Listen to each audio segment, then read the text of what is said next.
दोस्तों नमस्कार, स्वागत है आपका हमारे YouTube चैनल उद्देश्य क्लासेस 91 में। दोस्तों हम लोग यूपीएससी यानी कि संघ लोक सेवा आयोग द्वारा आयोजित पूर्व वर्षों की प्रश्नों की जो श्रृंखला देख रहे थे, जिसके तहत दोस्तों हम 2023 से लेकर 2011 तक जितने भी पूर्व वर्षों के प्रश्न पूछे गए हैं उन प्रश्नों को सावधानीपूर्वक हल कर रहे हैं। ठीक है, तो ध्यानपूर्वक सारे प्रश्नों को देखिएगा। सारे प्रश्न दोस्तों हमारा जो 16 जून 2024 को परीक्षा लगी हुई है उसकी दृष्टि से मोस्ट इंपॉर्टेंट होंगे, इसलिए ध्यानपूर्वक सारे प्रश्नों को आप लोग देखेंगे।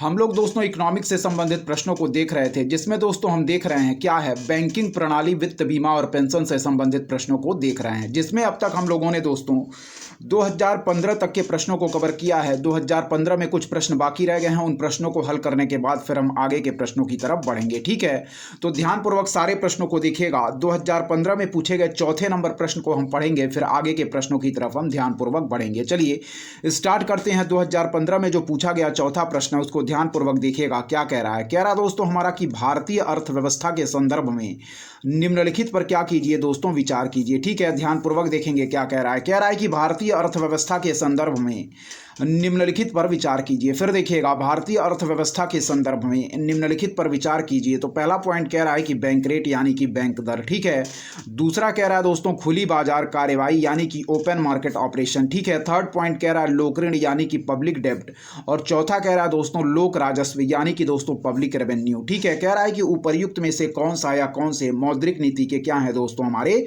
घटक हैं। ठीक है, ध्यानपूर्वक फिर से पढ़िएगा कि भारतीय अर्थव्यवस्था के संदर्भ में निम्नलिखित पर विचार कीजिए। पहला पॉइंट कह रहा है कि बैंक दर, दूसरा पॉइंट कह रहा है कि खुली बाजार कार्यवाही यानी कि ओपन मार्केट ऑपरेशन, तीसरा कह रहा है दोस्तों लोक ऋण यानी कि पब्लिक डेब्ट, और फिर कह रहा है दोस्तों लोक राजस्व यानी कि पब्लिक रेवेन्यू। उपर्युक्त में से कौन कौन से मौद्रिक नीति के घटक हैं? तो इसमें जो दोस्तों बिल्कुल राइट आंसर मार्क करेंगे वह है दोस्तों हमारा ऑप्शन सी, यानी कि फर्स्ट और सेकंड इस संदर्भ में बिल्कुल सही होगा। ठीक है, फिर से देखिएगा। कह रहा है कि भारतीय अर्थव्यवस्था के संदर्भ में निम्नलिखित पर विचार कीजिए। पहला पॉइंट कह रहा है दोस्तों बैंक रेट यानी कि बैंक दर। ठीक है, दूसरा कह रहा है दोस्तों हमारा खुली बाजार कार्यवाही यानी कि ओपन मार्केट ऑपरेशन, तीसरा कह रहा है दोस्तों लोक ऋण यानी कि पब्लिक डेब्ट, और चौथा कह रहा है दोस्तों लोक राजस्व पब्लिक रेवेन्यू।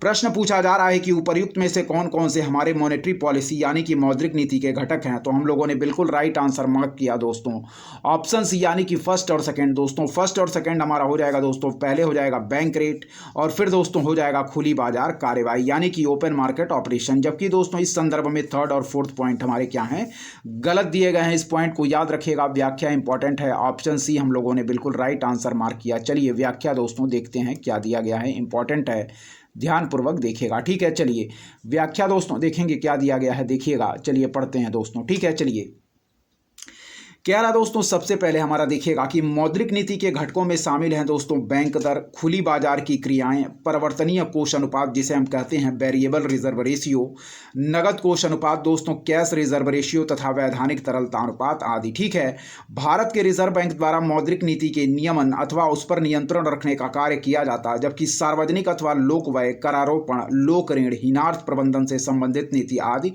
राजकोषीय नीति के घटक होते हैं। अतः विकल्प सी हमारा बिल्कुल राइट आंसर होगा। भारतीय अर्थव्यवस्था के संदर्भ में प्रश्नगत शब्दावलियों का परिचय निम्नवत है। ठीक है, फिर देखिएगा कि मौद्रिक नीति के घटकों में शामिल हैं बैंक दर, खुली बाजार की क्रियाएं, परिवर्तनीय कोष अनुपात, नगद कोष अनुपात तथा वैधानिक तरलता अनुपात आदि। भारत के रिजर्व बैंक द्वारा मौद्रिक नीति के नियमन अथवा उस पर नियंत्रण रखने का कार्य किया जाता, जबकि सार्वजनिक अथवा लोक व्यय, करारोपण, लोक ऋण, हीनार्थ प्रबंधन से संबंधित नीति आदि राजकोषीय नीति के घटक होते हैं। ठीक है, फिर देखिएगा, अतः विकल्प सी हम बिल्कुल राइट आंसर मार्क करेंगे और भारतीय अर्थव्यवस्था के संदर्भ में प्रश्नगत शब्दावलियों का परिचय दोस्तों हमारा निम्नवत है। ठीक है, तो पहला पढ़ेंगे क्या दिया गया है। पहला देखेंगे दोस्तों बैंक दर यानी कि बैंक रेट। ठीक है, वह दर है जिस पर भारतीय रिजर्व बैंक व्यावसायिक बैंकों को क्या दोस्तों उधार देता है। तरलता को रोकने या बढ़ाने के लिए आरबीआई बैंक दर में बढ़ोतरी या कमी करता है। ठीक है, बैंक रेट वह दर है जिस पर दोस्तों भारतीय रिजर्व बैंक हमारा व्यावसायिक बैंकों को क्या उधार देता है। तरलता को रोकने या बढ़ाने के लिए आरबीआई बैंक दर में बढ़ोतरी या कमी करता है। इस पॉइंट को याद रखिएगा। ठीक है, नेक्स्ट पॉइंट बढ़ेंगे दोस्तों, क्या है हमारा खुला बाजार प्रचालन। ठीक है, यानी कि ओपन मार्केट ऑपरेशन। ध्यानपूर्वक देखिएगा, सारे पॉइंट हमारे इंपॉर्टेंट दिए गए हैं। ठीक है, चलिए पढ़ते हैं क्या कह रहा है हमारा। कह रहा है दोस्तों हमारा खुला बाजार प्रचालन यानी कि ओपन मार्केट ऑपरेशन। ठीक है, कह रहा है दोस्तों कि यह मौद्रिक नीति का महत्वपूर्ण उपकरण है और इसके तहत आरबीआई द्वारा खुले बाजार में सरकारी प्रतिभूतियों को बेचकर अथवा खरीदकर तरलता पर नियंत्रण रखा जाता। फिर देखिएगा, कह रहा है कि खुला बाजार प्रचालन जिसे हम कहते हैं ओपन मार्केट ऑपरेशन, यह मौद्रिक नीति का महत्वपूर्ण उपकरण है और इसके तहत आरबीआई द्वारा खुले बाजार में सरकारी प्रतिभूतियों को बेचकर अथवा खरीदकर तरलता पर नियंत्रण रखा जाता है। इस पॉइंट को याद रखिएगा। नेक्स्ट हम पढ़ेंगे दोस्तों सार्वजनिक ऋण यानी कि पब्लिक डेब्ट की बात हमारा कर रहा है, ध्यानपूर्वक देखिएगा। ठीक है, चलिए पढ़ते हैं दोस्तों, देखेंगे क्या कह रहा है। कह रहा है कि भारत सरकार द्वारा आंतरिक व बाह्य उधारी लेने को लोक ऋण के रूप में जाना जाता है। आंतरिक ऋण में दोस्तों विक्रय योग्य प्रतिभूतियां होती हैं, ट्रेजरी बिल्स होते हैं। गैर विक्रय योग्य प्रतिभूतियां 14 दिवसीय इंटरमीडिएट ट्रेजरी बिल्स, क्षतिपूरक व अन्य बॉन्ड, अंतरराष्ट्रीय वित्तीय संस्थाओं को जारी की जाने वाली प्रतिभूतियां, लघु बचतों के विरुद्ध प्रतिभूतियां शामिल हैं। जबकि बाह्य ऋण में दोस्तों अंतरराष्ट्रीय स्तर पर बहुपक्षीय व द्विपक्षीय ऋण, IMF से ऋण, निर्यात ऋण, अनिवासी भारतीय जमा, रुपया ऋण, विदेशी सहायता, बाह्य वाणिज्यिक उधारी आदि शामिल हैं। ठीक है, फिर देखिएगा सार्वजनिक ऋण में दोस्तों भारत सरकार द्वारा आंतरिक व बाह्य उधारी लेने को लोक ऋण के रूप में जाना जाता है। आंतरिक ऋण में दोस्तों विक्रय योग्य प्रतिभूतियां होती हैं, ट्रेजरी बिल्स होते हैं। गैर विक्रय योग्य प्रतिभूतियां यानी कि 14 दिवसीय इंटरमीडिएट ट्रेजरी बिल्स होते हैं। क्षतिपूरक व अन्य बॉन्ड, अंतरराष्ट्रीय वित्तीय संस्थाओं को जारी की जाने वाली प्रतिभूतियां, लघु बचतों के विरुद्ध प्रतिभूतियां शामिल हैं। जबकि बाह्य ऋण में दोस्तों अंतरराष्ट्रीय स्तर पर बहुपक्षीय व द्विपक्षीय ऋण, IMF से ऋण दोस्तों, निर्यात ऋण जिसे हम एक्सपोर्ट क्रेडिट कहते हैं, अनिवासी भारतीय जमा, रुपया ऋण, विदेशी सहायता, बाह्य वाणिज्यिक उधारी आदि शामिल हैं। इस पॉइंट को याद रखिएगा। ठीक है, चलिए आगे के पॉइंट की तरफ बढ़ेंगे, देखेंगे क्या कह रहा है, ध्यानपूर्वक देखिएगा। लोक राजस्व के बारे में देखेंगे यानी कि पब्लिक रेवेन्यू। कह रहा है कि लोक राजस्व विभिन्न सरकारी स्रोतों से दोस्तों प्राप्त वह आय है जिससे जनता की आवश्यकताओं को पूरा करने के लिए आवश्यक व्यय किए जा सकें। फिर देखिएगा, लोक राजस्व विभिन्न सरकारी स्रोतों से प्राप्त वह आय है जिससे जनता की आवश्यकताओं को पूरा करने के लिए आवश्यक व्यय किए जा सकें। कर और गैर कर राजस्व के माध्यम से लोक राजस्व की प्राप्ति होती है और विविध प्रत्यक्ष व अप्रत्यक्ष करों व गैर कर राजस्व जैसे फीस, अर्थदंड आदि से लोक राजस्व बनता है।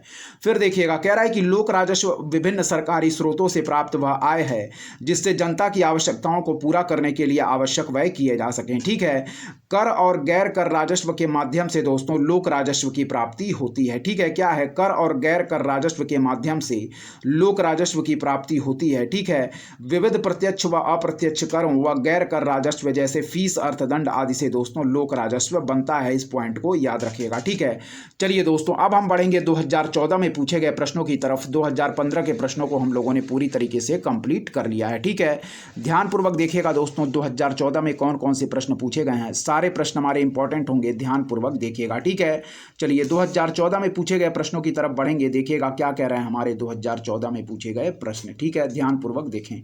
चलिए देखेंगे दोस्तों 2014 में पूछे गए प्रश्न को, इंपॉर्टेंट हैं, ध्यानपूर्वक देखिएगा। ठीक है, चलिए देखिए पहला प्रश्न पढ़ेंगे जो 2014 में पूछा गया है, ध्यानपूर्वक देखिएगा। चलिए देखिए पढ़िएगा दोस्तों। कह रहा है कि भारतीय अर्थव्यवस्था के संदर्भ में निम्नलिखित में से कौन सा या कौन से सांविधिक आरक्षित आवश्यकताओं के उद्देश्य हैं। फिर देखिएगा, कह रहा है कि भारतीय अर्थव्यवस्था के संदर्भ में निम्नलिखित में से कौन सा या कौन से हमारे सांविधिक आरक्षित आवश्यकताओं के उद्देश्य हैं। ठीक है, तो पहला पॉइंट कह रहा है कि केंद्रीय बैंकों द्वारा निर्मित की जा सकने वाली अग्रिम राशियों पर नियंत्रण रखने की सक्षमता प्रदान करना। ठीक है, फिर देखिएगा, कह रहा है कि केंद्रीय बैंकों द्वारा निर्मित की जा सकने वाली अग्रिम राशियों पर नियंत्रण रखने की सक्षमता प्रदान करना। नेक्स्ट पॉइंट पढ़िएगा कि बैंकों में जनता की जमा राशियों को सुरक्षित व क्या है दोस्तों तरल रखना। फिर देखिएगा, बैंकों में जनता की जमा राशियों को सुरक्षित व तरल रखना। ठीक है, तीसरा पॉइंट पढ़िएगा कि व्यावसायिक बैंकों को अत्यधिक लाभ कमाने से रोकना। क्या है, व्यावसायिक बैंकों को अत्यधिक लाभ कमाने से रोकना।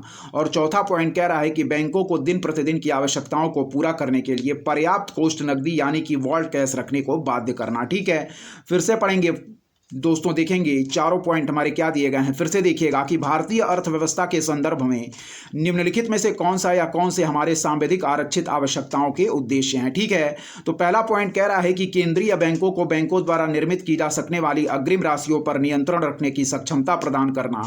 नेक्स्ट पॉइंट कह रहा है कि बैंकों में जनता की जमा राशियों को सुरक्षित व तरल रखना। तीसरा पॉइंट की व्यावसायिक बैंकों को अत्यधिक लाभ कमाने से रोकना।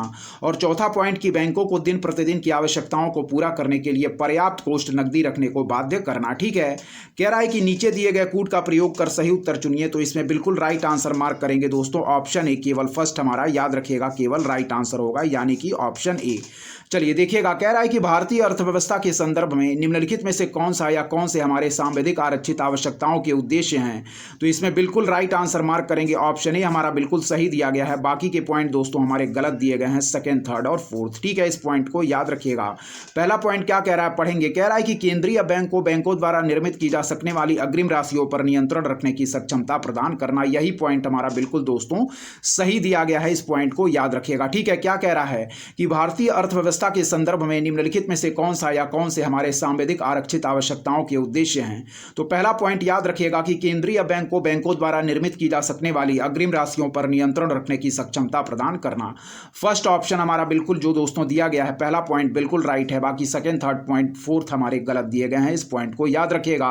पहला पॉइंट बिल्कुल राइट मार्क करेंगे, यानी कि केंद्रीय बैंकों को बैंकों द्वारा निर्मित की जा सकने वाली अग्रिम राशियों पर नियंत्रण रखने की सक्षमता प्रदान करना। ठीक है, तो ऑप्शन ए बिल्कुल राइट आंसर मार्क करेंगे, केवल फर्स्ट पॉइंट हमारा सही दिया गया है। और बढ़ेंगे दोस्तों व्याख्या की तरफ, ध्यानपूर्वक देखेंगे क्या दी गई है। हमारी व्याख्या इंपॉर्टेंट है, ध्यानपूर्वक देखिएगा। ठीक है, चलिए व्याख्या दोस्तों पढ़ेंगे, ध्यानपूर्वक देखिएगा क्या कह रहा है। चलिए देखिए, कह रहा दोस्तों ध्यानपूर्वक देखेंगे। ठीक है, चलिए देखिए, कह रहा दोस्तों हमारा विकल्प ए क्या है, सही है। क्योंकि दोस्तों सांविधिक आरक्षित आवश्यकताओं के तहत सांविधिक तरलता अनुपात के माध्यम से केंद्रीय बैंक बाजार में तरलता संकट ना होने देने अथवा दोस्तों तरलता प्रबंधन के लिए बैंकों द्वारा निर्मित की जा सकने वाली अग्रिम राशियों पर नियंत्रण करता है। ठीक है, कह रहा है कि सांविधिक आरक्षित आवश्यकताओं के तहत वाणिज्यिक बैंकों को अपनी कुल जमा राशि का एक निश्चित हिस्सा नगद, स्वर्ण, विदेशी मुद्रा या स्वीकृत प्रतिभूतियों में रखना अनिवार्य है। और अप्रैल 2016 में आरबीआई ने सांविधिक तरलता अनुपात घटाकर 21.25 यानी कि 21.25% कर दिया। फिर देखिएगा कि विकल्प ए हमारा बिल्कुल सही है। कह रहा है क्योंकि सांविधिक आरक्षित आवश्यकताओं के तहत सांविधिक तरलता अनुपात के माध्यम से केंद्रीय बैंक बाजार में तरलता संकट न होने देने अथवा तरलता प्रबंधन के लिए बैंकों द्वारा निर्मित की जा सकने वाली अग्रिम राशियों पर दोस्तों नियंत्रण करता है। ठीक है, कह रहा है कि सांविधिक आरक्षित आवश्यकताओं के तहत वाणिज्यिक बैंकों को अपनी कुल जमा राशि का एक निश्चित हिस्सा नगद, स्वर्ण, विदेशी मुद्रा या स्वीकृत प्रतिभूतियों में रखना अनिवार्य है। और अप्रैल 2016 में आरबीआई ने सांविधिक तरलता अनुपात घटाकर 21.25% यानी कि 21.25% कर दिया। इस पॉइंट को याद रखिएगा, इंपॉर्टेंट है दोस्तों। चलिए बढ़ेंगे आगे के प्रश्नों की तरफ, ध्यानपूर्वक देखिएगा। इंपॉर्टेंट है कि 2014 में पूछा गया दूसरा प्रश्न क्या कह रहा है, ध्यानपूर्वक देखिएगा। इंपॉर्टेंट है, 2014 में पूछा गया दूसरा प्रश्न। चलिए पढ़ते हैं। ठीक है, देखिए क्या है दोस्तों, 2014 में पूछा गया हमारा दूसरा प्रश्न, ध्यानपूर्वक देखिएगा, इंपॉर्टेंट है। कह रहा है कि शाखा रहित क्षेत्रों में व्यावसायिक संवाददाताओं यानी कि बैंक साथी की सेवाओं द्वारा लाभार्थियों को दोस्तों कौन सी सुविधा या सुविधाएं प्राप्त होती हैं। ठीक है, इस पॉइंट को याद रखिएगा। फिर देखिएगा, शाखा रहित क्षेत्रों में व्यावसायिक संवाददाताओं यानी कि बैंक साथी की सेवाओं द्वारा लाभार्थियों को कौन सी सुविधा या सुविधाएं प्राप्त होती हैं। फिर देखिएगा कि शाखा रहित क्षेत्रों में व्यावसायिक संवाददाताओं यानी कि बैंक साथी की सेवाओं द्वारा लाभार्थियों को कौन सी सुविधा या सुविधाएं प्राप्त होती हैं। तो पहला पॉइंट कह रहा है कि यह लाभार्थियों को अपने गांव में अपने क्या है दोस्तों सहाय यानी कि सब्सिडीज और सामाजिक सुरक्षा लाभ प्राप्त करने योग्य बनाती है। और दूसरा पॉइंट पढ़िएगा कि यह ग्रामीण क्षेत्रों में लाभार्थियों को धनराशि जमा करने व आहरण करने योग्य बनाती है। ठीक है, तो कह रहा है कि नीचे दिए गए कूट का प्रयोग कर सही उत्तर चुनिए। तो ऑप्शन सी हम बिल्कुल राइट आंसर मार्क करेंगे, इस पॉइंट को याद रखिएगा। इसका ऑप्शन सी दोस्तों बिल्कुल सही दिया गया है। फिर से पढ़ेंगे, कह रहा है कि शाखा रहित क्षेत्रों में व्यावसायिक संवाददाताओं जिसे दोस्तों हम बैंक साथी कहते हैं कि सेवाओं द्वारा लाभार्थियों को कौन सी सुविधा या सुविधाएं प्राप्त होती हैं। तो पहला पॉइंट कह रहा है कि यह लाभार्थियों को अपने गांव में अपने सहाय और सामाजिक सुरक्षा लाभ प्राप्त करने योग्य बनाती दोस्तों यह व्यावसायिक संवाददाताओं के संदर्भ में पॉइंट हमारे बिल्कुल सही दिए गए हैं, पहला पॉइंट। ठीक है, इस पॉइंट को याद रखिएगा। कह रहा है कि यह लाभार्थियों को दोस्तों अपने गांव में अपने सहाय यानी कि सब्सिडीज और सामाजिक सुरक्षा लाभ प्राप्त करने योग्य बनाती। और सेकंड पॉइंट कह रहा है कि यह ग्रामीण क्षेत्रों में लाभार्थियों को धनराशि जमा करने व आहरण करने योग्य बनाती है। इस पॉइंट को याद रखिएगा। ठीक है, फर्स्ट और सेकंड पॉइंट हमारे बिल्कुल सही होंगे दोस्तों। ऑप्शन सी हम लोगों ने बिल्कुल राइट आंसर मार्क किया। व्याख्या इसकी इंपॉर्टेंट है। चलिए दोस्तों व्याख्या इसकी पढ़ते हैं, ध्यानपूर्वक देखिएगा क्या कह रहा है व्याख्या। कह रहा है कि उपर्युक्त दोनों ही कथन दोस्तों हमारे क्या हैं, सत्य हैं। मार्च 2011 में वित्तीय समावेशन के जरिए ग्रामीण भारत के रूपांतरण के लक्ष्य के साथ केंद्र सरकार द्वारा जिस स्वाभिमान योजना की शुरुआत की गई, उसके तहत उक्त दोनों ही सेवाएं ग्रामीणों को प्रदान की जाती हैं। अतः विकल्प सी हमारा क्या है, बिल्कुल सही है। ठीक है, देखिएगा कह रहा है कि उपर्युक्त दोनों ही कथन सत्य है दोस्तों। मार्च 2011 में वित्तीय समावेशन के जरिए ग्रामीण भारत के रूपांतरण के लक्ष्य के साथ केंद्र सरकार द्वारा जिस स्वाभिमान योजना की शुरुआत की गई, उसके तहत उक्त दोनों ही सेवाएं ग्रामीणों को प्रदान की जाती हैं। अतः विकल्प सी हमारा बिल्कुल सही है। इस योजना के तहत दी जाने वाली दोस्तों अन्य सेवाएं हम ध्यानपूर्वक देखेंगे। चलिए, इंपॉर्टेंट है, देखेंगे क्या दिया गया है। ठीक है, चलिए आगे के पॉइंट भी पढ़ेंगे और फिर आगे के प्रश्नों की तरफ दोस्तों हम बढ़ेंगे। ध्यानपूर्वक देखिएगा, सारे प्रश्न हमारे इंपॉर्टेंट दिए गए हैं। चलिए पढ़ेंगे दोस्तों, ठीक है, ध्यानपूर्वक देखिएगा। ठीक है, चलिए क्या कह रहा है, ध्यानपूर्वक देखिएगा।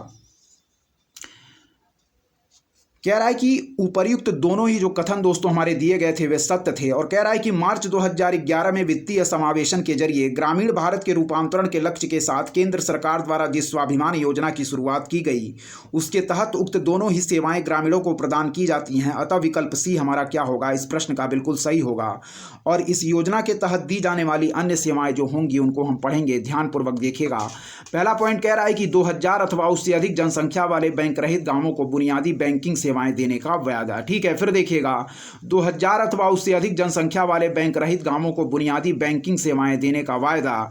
सेकंड पॉइंट पढ़िएगा कि ग्रामीण भारत में वित्तीय साक्षरता के संवर्धन में मदद करने के बजाय संचालन सुविधाओं यानी कि मूवमेंट फैसिलिटीज, बैंक खातों को खोलना, आवश्यकता आधारित साख और धन प्रेषण सुविधाओं यानी कि रेमिटेंस फैसिलिटी को प्रदान करना। फिर देखिएगा ग्रामीण भारत में वित्तीय साक्षरता के संवर्धन में मदद करने के बजाय संचालन सुविधाओं यानी कि मूवमेंट फैसिलिटीज, बैंक खातों को खोलना, आवश्यकता आधारित साख और धन प्रेषण सुविधाओं यानी कि रेमिटेंस फैसिलिटीज को प्रदान करना। ठीक है, इस पॉइंट को याद रखिएगा। नेक्स्ट पॉइंट पढ़ेंगे कि लघु व सीमांत किसानों के मध्य साख के लिए मांग को बढ़ाना। क्या है, लघु व सीमांत किसानों के मध्य साख के लिए मांग को बढ़ाना। नेक्स्ट पॉइंट देखिएगा कि तकनीकों के इस्तेमाल के जरिए शाखा रहित बैंकिंग सेवाएं प्रदान करना। तकनीकों के इस्तेमाल के जरिए शाखा रहित बैंकिंग सेवाएं प्रदान करना।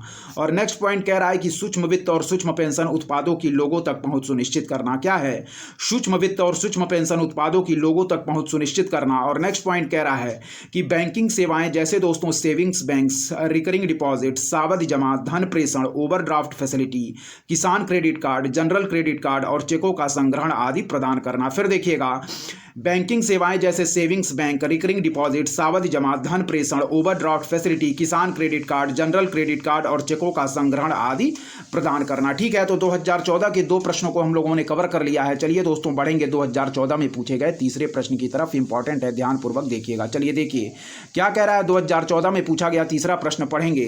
कह रहा है कि सीमांत स्थायी सुविधा दर तथा निवल मांग और सावधि देयताएं पदबंध कभी कभी समाचार में आते रहते हैं, उनका प्रयोग किसके संबंध में किया जाता। फिर देखिएगा कि सीमांत स्थायी सुविधा दर तथा निवल मांग और सावधि देयताएं पदबंध कभी कभी समाचार में आते रहते, उनका प्रयोग किसके संबंध में किया जाता। तो बैंक कार्य ऑप्शन ए हमारा बिल्कुल राइट आंसर होगा। फिर देखिएगा कि सीमांत स्थायी सुविधा दर तथा निवल मांग और सावधि देयताएं पदबंध कभी कभी समाचार में आते रहते हैं, उनका प्रयोग किसके संबंध में किया जाता है। तो याद रखिएगा ऑप्शन ए बैंक कार्य हमारा बिल्कुल राइट आंसर होगा। ठीक है, ऑप्शन ए बिल्कुल राइट आंसर मार्क करेंगे। व्याख्या भी पढ़ेंगे, व्याख्या इंपॉर्टेंट है। देखिएगा ये दोनों ही पदबंध दोस्तों बैंक कार्य के संबंध में प्रयुक्त किए जाते हैं। ठीक है, कह रहा है कि रिजर्व बैंक ऑफ इंडिया ने अपनी मौद्रिक नीति 2011-12 में सीमांत स्थायी सुविधा की शुरुआत की, जिसके तहत बैंक भारत के रिजर्व बैंक से आपात स्थिति में रात भर के लिए ओवरनाइट धन उधार ले सकते हैं। फिर देखिएगा कह रहा दोस्तों ये दोनों ही पदबंध बैंक कार्य के संबंध में प्रयुक्त किए जाते। रिजर्व बैंक ऑफ इंडिया ने अपनी मौद्रिक नीति 2011-12 में सीमांत स्थायी सुविधा की शुरुआत की, जिसके तहत बैंक भारत के रिजर्व बैंक से आपात स्थिति में रात भर के लिए ओवरनाइट धन उधार ले सकते हैं। इस पॉइंट को याद रखिएगा। ठीक है, नेक्स्ट पॉइंट पढ़ेंगे कि निवल मांग और सावधि देयताओं। ठीक है, में दो प्रकार की देयताएं शामिल है दोस्तों। मांग देयताएं जिसमें दोस्तों आते हैं हमारे बचत खाता, चालू खाता, डिमांड ड्राफ्ट आदि, एवं सावधि देयताएं जिसमें दोस्तों सावधि जमाएं, स्वर्ण जमाएं आदि आते हैं। इनके आधार पर ही बैंक अपनी CRR, SLR, PSL आदि आवश्यकताओं का मापन करता है। इस पॉइंट को याद रखिएगा। फिर देखिएगा, निवल मांग और सावधि देयताओं यानी कि NDTL में दो प्रकार की देयताएं शामिल है दोस्तों। एक है हमारी मांग देयताएं, जिसके अंतर्गत बचत खाता, चालू खाता, डिमांड ड्राफ्ट आदि आते हैं, एवं सावधि देयताएं जिसके तहत सावधि जमाएं, स्वर्ण जमाएं आदि आते हैं। इनके आधार पर ही बैंक अपनी CRR, SLR, PSL आदि आवश्यकताओं का मापन करता है। इस पॉइंट को याद रखिएगा। ठीक है, चलिए 2014 में पूछे गए चौथे प्रश्न की तरफ दोस्तों बढ़ेंगे। देखेंगे 2014 में पूछा गया चौथा प्रश्न क्या कह रहा है, इंपॉर्टेंट है, ध्यानपूर्वक देखिएगा। ठीक है, चलिए पढ़ेंगे दोस्तों। कह रहा है कि किसी अर्थव्यवस्था में यदि ब्याज की दर को घटाया जाता है तो वह क्या है। फिर देखिएगा, किसी अर्थव्यवस्था में यदि ब्याज की दर को घटाया जाता है तो वह, ठीक है, ध्यानपूर्वक देखिएगा। कह रहा है कि अर्थव्यवस्था में निवेश व्यय को बढ़ाएगा। ऑप्शन सी हमारा बिल्कुल राइट आंसर होगा। फिर देखिएगा कि किसी अर्थव्यवस्था में यदि ब्याज की दर को घटाया जाता है तो वह दोस्तों याद रखिएगा, ऑप्शन सी अर्थव्यवस्था में निवेश व्यय को बढ़ाएगा। ठीक है, चलिए व्याख्या इसकी देखेंगे क्या दिया गया है, व्याख्या भी इसकी इंपॉर्टेंट है। ठीक है, पहले प्रश्न एक बार और पढ़ेंगे कि किसी अर्थव्यवस्था में यदि ब्याज की दर को घटाया जाता तो वह अर्थव्यवस्था में निवेश व्यय को बढ़ाएगा। ठीक है, अब व्याख्या पढ़ेंगे, इंपॉर्टेंट है। देखिएगा, ब्याज दर को घटाए जाने पर लोग दोस्तों बैंकों से विभिन्न कार्यों के लिए अधिक मात्रा में ऋण लेते हैं। ठीक है, इससे उन्हें अपना निवेश व्यय बढ़ाने में दोस्तों मदद मिलती है। इससे दोस्तों उच्च समग्र मांग यानी कि हायर एग्रीगेट डिमांड और आर्थिक समृद्धि का मार्ग प्रशस्त होता है। लेकिन समग्र मांग में वृद्धि के चलते मुद्रास्फीतिक दबाव भी दोस्तों सामने आ सकता है। इस पॉइंट को याद रखिएगा। फिर पढ़ेंगे, कह रहा है कि ब्याज दर को घटाए जाने पर लोग बैंकों से विभिन्न कार्यों के लिए अधिक मात्रा में ऋण लेते हैं। इससे उन्हें अपना निवेश व्यय बढ़ाने में मदद मिलती है। इससे दोस्तों उच्च समग्र मांग यानी कि हायर एग्रीगेट डिमांड और आर्थिक समृद्धि का मार्ग प्रशस्त होता है। लेकिन समग्र मांग में वृद्धि के चलते मुद्रास्फीतिक दबाव भी सामने आ सकता है। तो इस पॉइंट को याद रखिएगा। प्रश्न कह रहा था कि किसी अर्थव्यवस्था में यदि ब्याज की दर को घटाया जाता तो वह ऑप्शन सी बिल्कुल राइट आंसर होगा, अर्थव्यवस्था में निवेश व्यय को बढ़ाएगा। ठीक है दोस्तों, सारे प्रश्नों को आप लोग ध्यानपूर्वक देखते चलिए। चलिए दोस्तों, आगे के प्रश्नों की तरफ हम बढ़ेंगे। सारे प्रश्न हमारी आगामी परीक्षा की दृष्टि से मोस्ट इंपॉर्टेंट है, इसलिए सारे प्रश्नों को आप लोग ध्यानपूर्वक देखते चलेंगे। हम लोग सारे प्रश्नों की व्याख्या भी ध्यानपूर्वक चलिए दोस्तों देखेंगे। ठीक है, चलिए कह रहा है कि ब्याज दर के घटने से दोस्तों क्या है, हमारा बचत के प्रति दोस्तों उत्प्रेरणा यानी कि इंसेंटिव में कमी आएगी, क्योंकि कम ब्याज दर दोस्तों बचत से बहुत अल्प रिटर्न प्रदान करती है। ठीक है, इसलिए लोग बचत के बजाय दोस्तों व्यय और निवेश को आगे आएंगे। सस्ता ऋण लागत व्यय व निवेश को बढ़ावा देने में महत्वपूर्ण भूमिका निभाता है, अतः विकल्प सी हमारा बिल्कुल सही है। ठीक है, फिर देखिएगा, कह रहा है कि ब्याज दर के घटने से दोस्तों बचत के प्रति हमारा उत्प्रेरणा यानी कि दोस्तों इंसेंटिव में कमी आएगी, क्योंकि कम ब्याज दर बचत से बहुत अल्प रिटर्न प्रदान करती है। इसलिए लोग बचत के बजाय दोस्तों व्यय और निवेश को आगे आएंगे। ठीक है,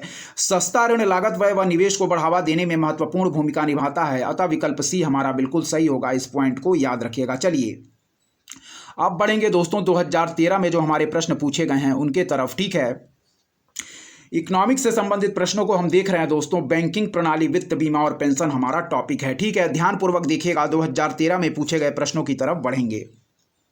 कह रहा है कि निम्नलिखित में से कौन से मामलों में भारतीय रिजर्व बैंक वाणिज्यिक बैंकों को नियंत्रित करता है। फिर देखिएगा, निम्नलिखित में से कौन से मामलों में भारतीय रिजर्व बैंक वाणिज्यिक बैंकों यानी कि कॉमर्शियल बैंक्स को दोस्तों नियंत्रित करता है। ठीक है, पहला कह रहा है कि परिसंपत्तियों की तरलता, दूसरा कह रहा है शाखा विस्तार, तीसरा कह रहा है बैंकों का विलय और चौथा कह रहा है बैंकों का समापन। ठीक है, तो कह रहा है नीचे दिए गए कूट का प्रयोग कर सही उत्तर चुनिए। तो ऑप्शन डी हम बिल्कुल राइट आंसर मार्क करेंगे, याद रखिएगा। ठीक है, फिर देखिएगा क्या कह रहा है।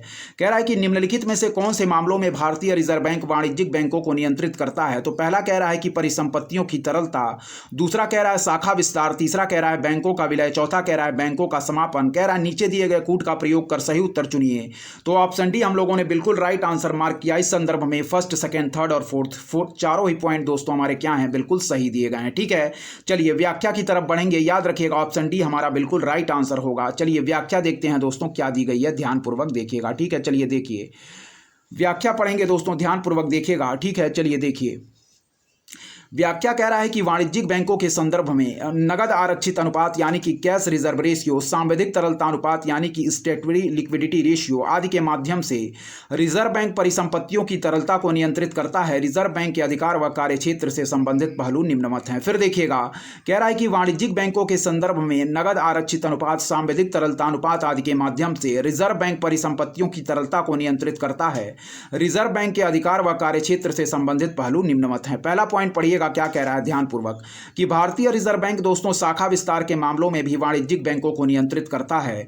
वर्ष 2011 में आरबीआई ने अनुसूचित वाणिज्यिक बैंकों की कुल शाखाओं का 25% बैंकिंग सुविधा सहित ग्रामीण क्षेत्रों में खोलने का निर्देश दिया था। फिर देखिएगा, भारतीय रिजर्व बैंक शाखा विस्तार के मामलों में भी वाणिज्यिक बैंकों को नियंत्रित करता है। वर्ष 2011 में आरबीआई ने अनुसूचित वाणिज्यिक बैंकों की कुल शाखाओं का 25% बैंकिंग सुविधा सहित ग्रामीण क्षेत्रों में खोलने का निर्देश दिया था। ठीक है, सेकंड पॉइंट पढ़ेंगे, ध्यानपूर्वक देखिएगा क्या कह रहा है। कह रहा है हमारा कि यदि कोई बैंकिंग कंपनी कह रहा है कि सांविधिक आवश्यकताओं से अनुरूपता रखने में असफल रहती है तो भी आरबीआई उसके समापन के लिए उच्च न्यायालय में आवेदन कर सकता है। फिर देखिएगा, कह रहा है कि यदि कोई बैंकिंग कंपनी सांविधिक आवश्यकताओं से अनुरूपता रखने में असफल रहती है तो भी आरबीआई उसके समापन के लिए उच्च न्यायालय में आवेदन कर सकता है। नेक्स्ट पॉइंट पढ़िएगा कि बैंकों के विलय के मामले में भी भारत का रिजर्व बैंक वाणिज्यिक बैंकों को नियंत्रित करता। वाणिज्यिक बैंक विलय के दौरान बैंकिंग विनियमन अधिनियम 1949 की धारा 44A के तहत प्रक्रियाओं का अनुसरण करते हैं। इस मामले में आरबीआई ही बैंकों को निर्देशित करता है। फिर देखिएगा, बैंकों के विलय के मामले में भी भारत का रिजर्व बैंक वाणिज्यिक बैंकों को नियंत्रित करता है। वाणिज्यिक बैंक विलय के दौरान बैंकिंग विनियमन अधिनियम 1949 की धारा 44A के तहत प्रक्रियाओं का अनुसरण करते हैं और इस मामले में आरबीआई ही दोस्तों बैंकों को निर्देशित करता है। इस पॉइंट को याद रखिएगा। ठीक है, 2013 में पूछे गए दूसरे प्रश्न की तरफ बढ़ेंगे। देखिएगा क्या कह रहा है, 2013 में पूछा गया दूसरा नंबर प्रश्न इंपॉर्टेंट है। देखिए, कह रहा दोस्तों कि बैंक दर में वृद्धि सामान्यतः इस बात का संकेत है कि क्या है। फिर देखिएगा कि केंद्रीय बैंक महंगी मुद्रा नीति का अनुसरण कर रहा है। इस पॉइंट को याद रखिएगा, ऑप्शन डी हमारा बिल्कुल राइट आंसर होगा। फिर देखिएगा कि बैंक दर में वृद्धि सामान्यतः इस बात का संकेत है कि केंद्रीय बैंक महंगी मुद्रा नीति का अनुसरण कर रहा है। फिर देखिएगा कि कह रहा है कि बैंक दर में वृद्धि सामान्यतः इस बात का संकेत है कि केंद्रीय बैंक दोस्तों हमारा महंगी मुद्रा नीति का अनुसरण कर रहा है। ठीक है, चलिए व्याख्या इंपॉर्टेंट है, देखेंगे क्या कह रही है व्याख्या। कह रहा है कि बैंक रेट वह दर है दोस्तों जिस पर आरबीआई वाणिज्यिक बैंकों को उधार देता है। ठीक है, बैंक रेट वह दर है जिस पर आरबीआई वाणिज्यिक बैंकों को उधार देता। तरलता को नियंत्रित करने के उद्देश्य से इस दर में आरबीआई द्वारा वृद्धि की जाती। बैंक दर में वृद्धि के चलते वाणिज्यिक बैंक भी अपने ग्राहकों पर उधारी दर या दोस्तों लैंडिंग रेट ब्याज दर बढ़ा देते हैं। फलतः लोग कम ऋण लेंगे और तरलता की समस्या का समाधान होगा। इस प्रकार बैंक दर में वृद्धि का मतलब है कि केंद्रीय बैंक संकुचित अथवा महंगी मुद्रा नीति का अनुसरण यानी कि टाइट मॉनेटरी पॉलिसी का अनुसरण कर रहा है। इस पॉइंट को याद रखिएगा। फिर पढ़ेंगे, कह रहा दोस्तों हमारा कि बैंक दर में वृद्धि सामान्यतः इस बात का संकेत है कि ऑप्शन डी केंद्रीय बैंक महंगी मुद्रा नीति का अनुसरण कर रहा है। ठीक है, फिर देखिए व्याख्या कह रहा है कि बैंक दर वह दर है जिस पर आरबीआई वाणिज्यिक बैंकों को उधार देता है। तरलता को नियंत्रित करने के उद्देश्य से इस दर में आरबीआई द्वारा वृद्धि की जाती है। बैंक दर में वृद्धि के चलते वाणिज्यिक बैंक भी अपने ग्राहकों पर उधारी दर या लैंडिंग रेट ब्याज दर बढ़ा देते हैं। फलतः लोग कम ऋण लेंगे और तरलता की समस्या का समाधान होगा। इस प्रकार बैंक दर में वृद्धि का मतलब है कि केंद्रीय बैंक संकुचित अथवा महंगी मुद्रा नीति का अनुसरण कर रहा है। इस पॉइंट को याद रखिएगा, ऑप्शन डी हमारा बिल्कुल राइट आंसर होगा। चलिए 2013 में पूछे गए तीसरे प्रश्न की तरफ बढ़ेंगे दोस्तों। देखेंगे 2013 में पूछा गया तीसरा प्रश्न क्या कह रहा है, ध्यानपूर्वक देखिएगा, इंपॉर्टेंट है। बढ़ेंगे 2013 में पूछे गए तीसरे प्रश्न की तरफ, इंपॉर्टेंट है, ध्यानपूर्वक देखिएगा क्या कह रहा है। 2013 में पूछा गया तीसरा प्रश्न कह रहा है कि निम्नलिखित तरल परिसंपत्तियों पर विचार कीजिए। पहला कह रहा है दोस्तों बैंकों के पास मांग जमा, दूसरा कह रहा है बैंकों के पास सावधिक जमा, तीसरा कह रहा है बैंकों के पास बचत जमा और चौथा कह रहा है दोस्तों करेंसी। ठीक है, कह रहा है कि इन परिसंपत्तियों का तरलता के घटते हुए क्रम में सही अनुक्रम है। ठीक है, फिर देखिएगा कह रहा है कि निम्नलिखित तरल संपत्तियों पर विचार कीजिए। पहला कह रहा है बैंकों के पास मांग जमा, दूसरा कह रहा है बैंकों के पास सावधिक जमा, तीसरा कह रहा है बैंकों के पास बचत जमा और चौथा कह रहा है दोस्तों करेंसी। कह रहा है कि इन परिसंपत्तियों का तरलता के घटते हुए क्रम में सही अनुक्रम है।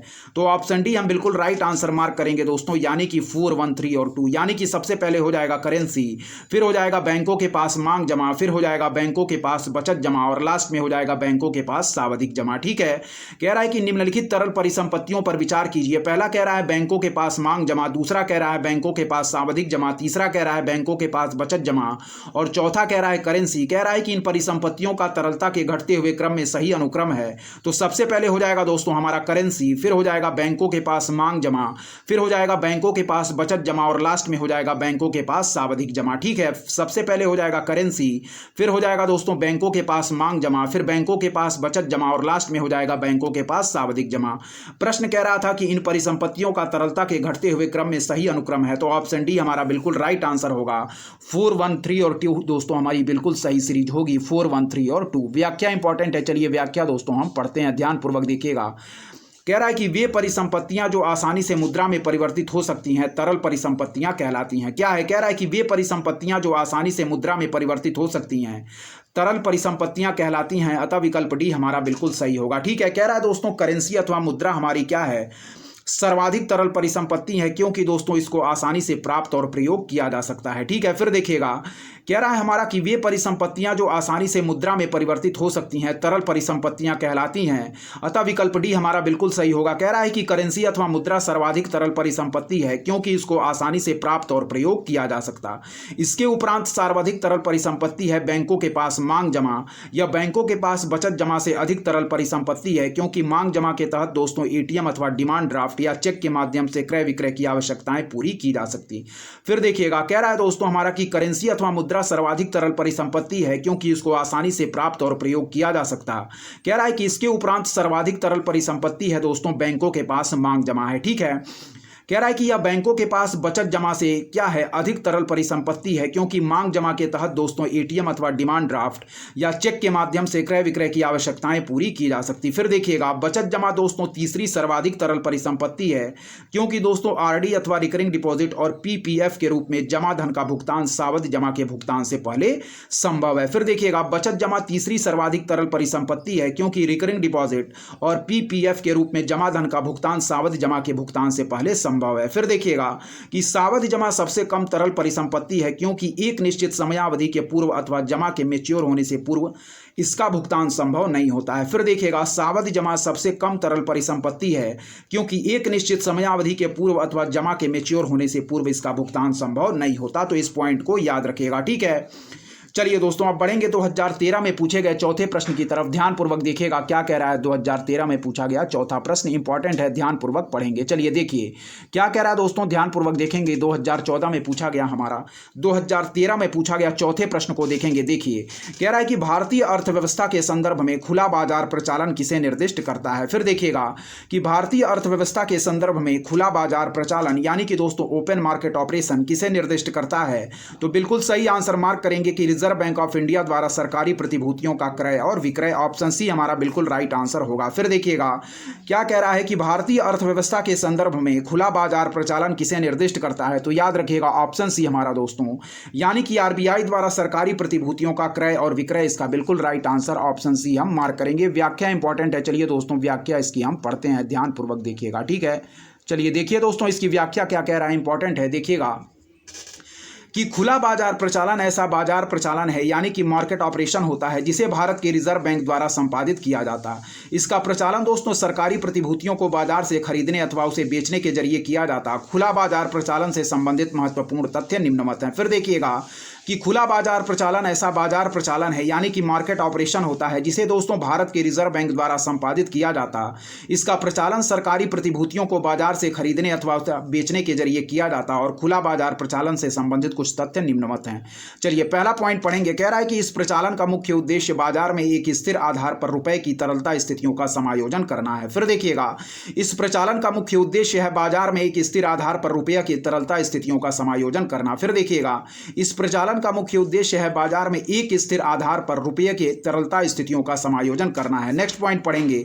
जब कभी भी दोस्तों आरबीआई यह महसूस करता है कि बाजार में तरलता आवश्यकता से अधिक है तो यह अपनी प्रतिभूतियों को बाजार में बेचकर बाजार से मुद्रा बाहर करने का मार्ग अपनाता है। फिर देखिएगा जब कभी भी आरबीआई यह महसूस करता है कि बाजार में तरलता आवश्यकता से अधिक है तो यह अपनी प्रतिभूतियों को बाजार में बेचकर बाजार से मुद्रा बाहर करने का मार्ग अपनाता है। नेक्स्ट पॉइंट पढ़ेंगे क्या कह रहा है, ध्यानपूर्वक देखिएगा कि इसी प्रकार से जब तरलता दोस्तों दशाएं कमजोर होती हैं तो आरबीआई बाजार से प्रतिभूतियों को खरीदकर बाजार में मुद्रा अथवा तरलता प्रवाहित करना शुरू कर देता। फिर देखिएगा इसी प्रकार से जब तरलता दशाएं कमजोर होती हैं तो आरबीआई बाजार से प्रतिभूतियों को खरीदकर बाजार में मुद्रा अथवा तरलता प्रवाहित करना शुरू कर देता है। नेक्स्ट पॉइंट पढ़िएगा कि आरबीआई की इन सरकारी प्रतिभूतियों के क्रय विक्रय को खुले बाजार में संपन्न करने के कारण इसे खुला बाजार प्रचालन कहते हैं, ओपन मार्केट ऑपरेशन। फिर देखिएगा आरबीआई की इन सरकारी प्रतिभूतियों के क्रय विक्रय को खुले बाजार में संपन्न करने के कारण इसे खुला बाजार प्रचालन यानी कि ओपन मार्केट ऑपरेशन कहते हैं। तो इस पॉइंट को याद रखिएगा। चलिए दोस्तों 2013 में पूछे गए पांचवें प्रश्न की तरफ बढ़ेंगे।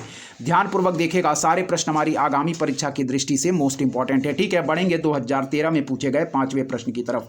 देखिएगा क्या कह रहा है हमारा 2013 में पूछा गया पांचवा प्रश्न, इंपॉर्टेंट है, ध्यानपूर्वक देखिएगा। ठीक है, चलिए देखिए क्या कह रहा है। 2013 में पूछा गया पांचवा प्रश्न, देखिए ठीक है।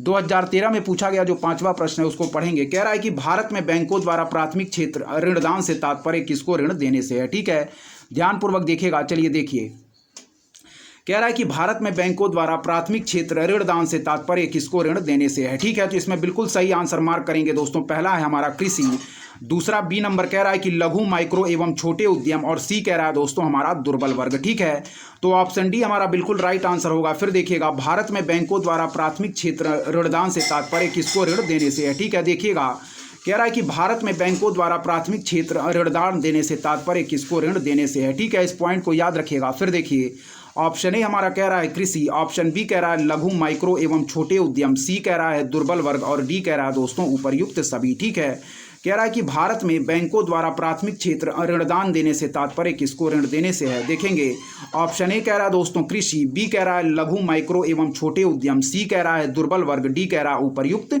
सभी। ठीक है, तो इसमें बिल्कुल राइट आंसर मार्क करेंगे दोस्तों। ऑप्शन डी उपर्युक्त सभी हमारा बिल्कुल राइट आंसर होगा। इस पॉइंट को याद रखिएगा। ठीक है, फिर से पढ़ेंगे। देखेंगे, कह रहा है कि भारत में बैंकों द्वारा प्राथमिक क्षेत्र ऋणदान से तात्पर्य किसको ऋण देने से है। तो ऑप्शन ए कह रहा है कृषि, बी कह रहा है लघु एवं छोटे उद्यम, सी कह रहा है दुर्बल वर्ग। तो ऑप्शन डी हम बिल्कुल राइट आंसर मार्क करेंगे दोस्तों, उपर्युक्त सभी। इस पॉइंट को याद रखिएगा। ठीक है, व्याख्या इंपॉर्टेंट है, ध्यानपूर्वक देखिएगा क्या कह रही है व्याख्या। चलिए, 2013 में पूछा गया पांचवा प्रश्न है दोस्तों, इसकी व्याख्या पढ़ेंगे। कह रहा है कि प्राथमिक क्षेत्र ऋणदान से आशय अर्थव्यवस्था के उन क्षेत्रों को ऋण देने से है जिन्हें दोस्तों विशेष व्यवस्था किए बिना समय पर व पर्याप्त मात्रा में साख उपलब्ध नहीं हो पाता है। फिर देखिएगा, प्राथमिक क्षेत्र ऋणदान से आशय अर्थव्यवस्था के उन क्षेत्रों को ऋण देने से है जिन्हें दोस्तों विशेष व्यवस्था किए बिना समय पर व पर्याप्त मात्रा में साख उपलब्ध नहीं हो पाता। रिजर्व बैंक ऑफ इंडिया द्वारा प्राथमिक क्षेत्र ऋणदान के संबंध में जारी दिशा निर्देश के अनुसार भारतीय व्यापारिक बैंकों तथा 20 से अधिक शाखा वाले विदेशी बैंकों के लिए न्यूनतम 40% ऋणदान प्राथमिक क्षेत्र के लिए करने की अनिवार्यता है। फिर देखिएगा कि रिजर्व बैंक ऑफ इंडिया द्वारा प्राथमिक क्षेत्र ऋणदान के संबंध में जारी दिशा निर्देश के अनुसार भारतीय व्यापारिक बैंकों तथा 20 से अधिक शाखा वाले विदेशी बैंकों के लिए न्यूनतम 40% दोस्तों ऋणदान प्राथमिक क्षेत्र के लिए करने की अनिवार्यता है। यद्यपि 20 से कम शाखाओं वाले विदेशी बैंकों के लिए यह सीमा 32% है, किंतु दोस्तों क्या कह रहा है, ध्यानपूर्वक देखिएगा, वर्ष 2019-20 से इनके लिए भी प्राथमिक क्षेत्र ऋणदान की अनिवार्यता को 40% कर दिया जाएगा। कह रहा है कि कृषि क्षेत्र को 18% ऋणदान करने का प्रावधान किया गया है। सामान्यतः यह कम लागत वाले ऋण होते हैं जो निम्नलिखित क्षेत्रों को दिए जाते। फिर देखिएगा कि प्राथमिक क्षेत्र ऋणदान से आशय अर्थव्यवस्था के उन क्षेत्रों को ऋण देने से है जिन्हें विशेष व्यवस्था किए बिना समय पर व पर्याप्त मात्रा में साख उपलब्ध नहीं हो पाता है। रिजर्व बैंक ऑफ इंडिया द्वारा प्राथमिक क्षेत्र ऋणदान के संबंध में जारी दिशा निर्देश के अनुसार भारतीय व्यापारिक बैंकों तथा 20 से अधिक शाखा वाले विदेशी बैंकों के लिए न्यूनतम 40% ऋणदान दोस्तों प्राथमिक क्षेत्र के लिए करने की अनिवार्यता है। यद्यपि दोस्तों 20% से कम शाखाओं वाले यद्यपि दोस्तों 20 से कम शाखाओं वाले विदेशी बैंकों के लिए यह सीमा दोस्तों 32% है, किंतु वर्ष 2019-20 से इनके लिए भी प्राथमिक क्षेत्र ऋणदान की अनिवार्यता को 40% कर दिया जाएगा।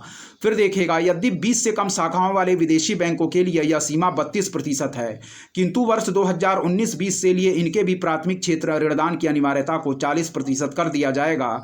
कृषि क्षेत्र को 18% ऋणदान करने का प्रावधान किया गया है। सामान्यतः यह कम लागत वाले ऋण होते हैं जो निम्नलिखित क्षेत्रों को दिए जाते हैं। चलिए देखेंगे आगे जो कुछ पॉइंट दिए गए हैं उनको भी ध्यानपूर्वक देखिएगा क्या कह रहा है। आगे के पॉइंट इंपॉर्टेंट है, पढ़ेंगे। देखिए, कह रहा है दोस्तों कृषि और संबंधित गतिविधियां, ठीक है। फिर कह रहा है लघु छोटे एवं मध्यम उपक्रम। फिर कह रहा है दुर्बल वर्ग को आवास के लिए। फिर कह रहा है छात्रों को शिक्षा के लिए। निर्यात साख यानी कि एक्सपोर्ट क्रेडिट के लिए। फिर है दोस्तों सामाजिक अवसंरचना। फिर कह रहा है नवीकरणीय ऊर्जा, और फिर कह रहा है दोस्तों अल्प आय समूहों एवं अन्य, ठीक है। फिर देखिएगा क्या कह रहा है, कह रहा है कि कृषि और संबंधित गतिविधियां। फिर कह रहा है लघु छोटे एवं मध्यम उपक्रम। फिर कह रहा है दुर्बल वर्ग को आवास के लिए, छात्रों को शिक्षा के लिए, निर्यात साख के लिए, नवीकरणीय ऊर्जा, सामाजिक अवसंरचना और अल्प आय समूहों एवं अन्य के लिए। इस पॉइंट को याद रखिएगा, ठीक है। चलिए 2013 में पूछे गए दोस्तों छठे प्रश्न की तरफ बढ़ेंगे, देखेंगे क्या कह रहा है। 2013 में पूछा गया छठा प्रश्न इंपॉर्टेंट है, ध्यानपूर्वक देखिएगा, ठीक है। चलिए देखिए क्या कह रहा है दोस्तों। 2013 में पूछा गया छठा प्रश्न, पढ़ेंगे, ध्यानपूर्वक देखेंगे क्या कह रहा है। इंपॉर्टेंट है, ध्यानपूर्वक देखिएगा, ठीक है। 2013 में पूछा गया छठा प्रश्न जो हमारा, देखेंगे कह रहा है कि ग्रामीण परिवारों को निम्नलिखित में से कौन दोस्तों सीधी ऋण सुविधा प्रदान करता है या करते हैं। ठीक है, तो पहला कह रहा है दोस्तों क्षेत्रीय ग्रामीण बैंक, फिर कह रहा है कृषि और ग्रामीण विकास के लिए राष्ट्रीय बैंक, फिर कह रहा है भूमि विकास बैंक। ठीक है, कह रहा है नीचे दिए गए कूट का प्रयोग कर सही उत्तर चुनिए, तो बिल्कुल सही आंसर मार्क करेंगे दोस्तों ऑप्शन सी, यानी कि फर्स्ट और थर्ड हमारा बिल्कुल राइट आंसर होगा। ठीक है, फिर देखिएगा कह रहा है कि भारतीय परिवारों को निम्नलिखित में से कौन दोस्तों सीधी ऋण सुविधा प्रदान करता है या करते हैं। तो पहला कह रहा है क्षेत्रीय ग्रामीण बैंक यानी कि रीजनल रूरल बैंक, दूसरा कह रहा है कि कृषि और ग्रामीण विकास के लिए राष्ट्रीय बैंक, और तीसरा कह रहा है भूमि विकास बैंक। तो सेकंड पॉइंट हमारा गलत है, फर्स्ट और थर्ड पॉइंट बिल्कुल सही है, ऑप्शन सी हम बिल्कुल राइट आंसर मार्क करेंगे। ठीक है, कह रहा है कि ग्रामीण परिवारों को निम्नलिखित में से कौन सीधी ऋण सुविधा प्रदान करता है या करते हैं। तो पहला कह रहा है क्षेत्रीय ग्रामीण बैंक और थर्ड कह रहा है भूमि विकास बैंक। यही दोस्तों हमारे पॉइंट सही हैं, सेकंड पॉइंट इस संदर्भ में गलत है, ऑप्शन सी हमारा बिल्कुल राइट आंसर होगा। व्याख्या इंपॉर्टेंट है, देखिएगा क्या कह रही है इसकी व्याख्या। ठीक है, देखिए कह रहा दोस्तों हमारा क्षेत्रीय ग्रामीण बैंकों की स्थापना 1975 में की गई थी। इन्हें गठित करने का मुख्य उद्देश्य था ग्रामीण अर्थव्यवस्था को सुदृढ़ करना और ग्रामीण एवं कृषि क्षेत्रों के लिए संस्थागत साख के विस्तार के लिए सहकारी साख संरचना का सुदृढ़ चैनल विकसित करना। यह ग्रामीण सीमांत कृषकों व कृषि श्रमिकों को सीधी ऋण सुविधा प्रदान करता है।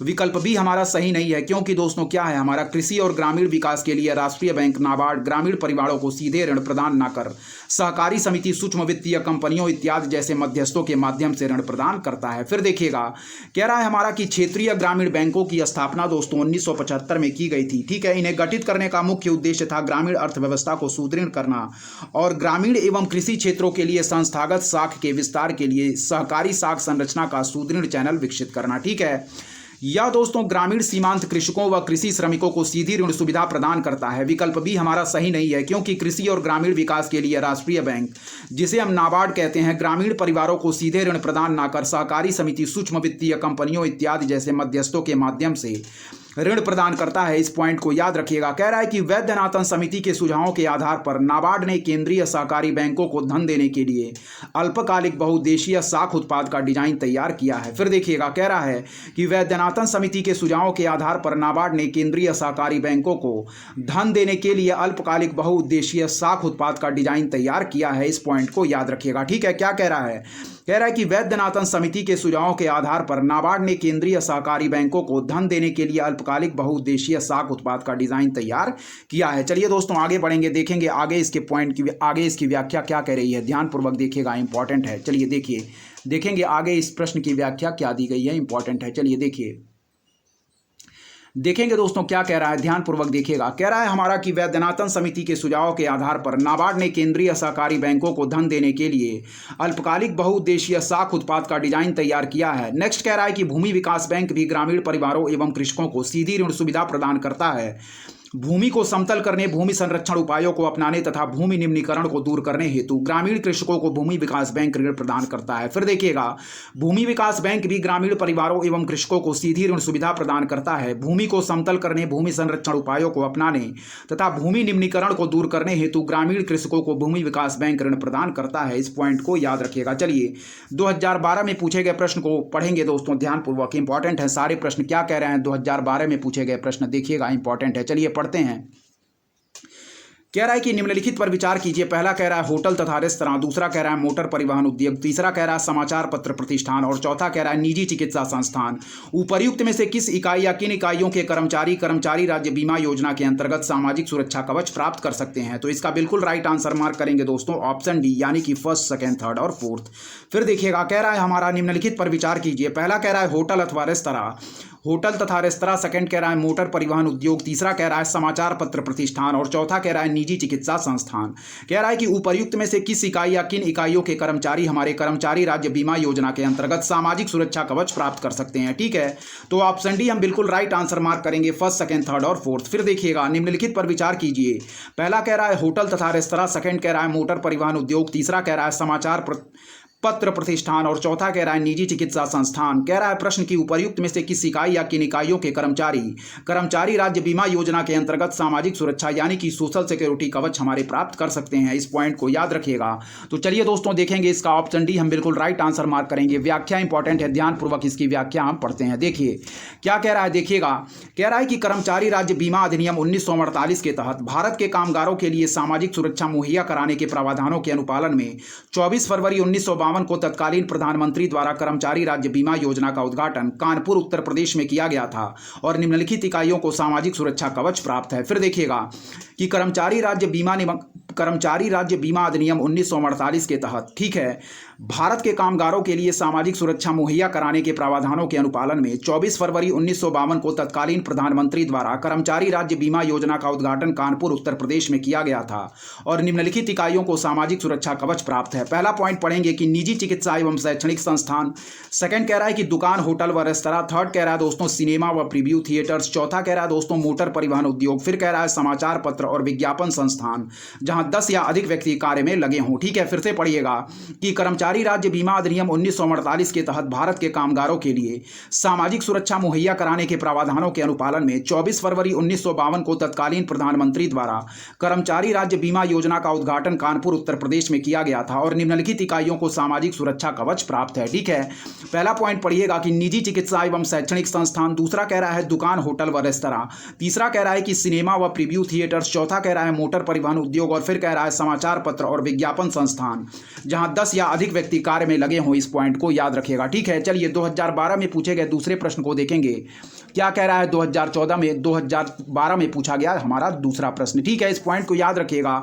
2012 से संबंधित प्रश्नों को हम हल कर रहे हैं। 2012 में पूछे गए दूसरे प्रश्न को हम पढ़ेंगे। पहले प्रश्न को हम लोगों ने हल कर लिया है। देखिए, कह रहा है कि भारतीय रिजर्व बैंक बैंकरों के बैंक के रूप में कार्य करता है। इसका अर्थ निम्नलिखित में से कौन से हैं। ठीक है, तो पहला पॉइंट कह रहा है कि अन्य बैंक आरबीआई के पास अपनी जमा संचित रखते।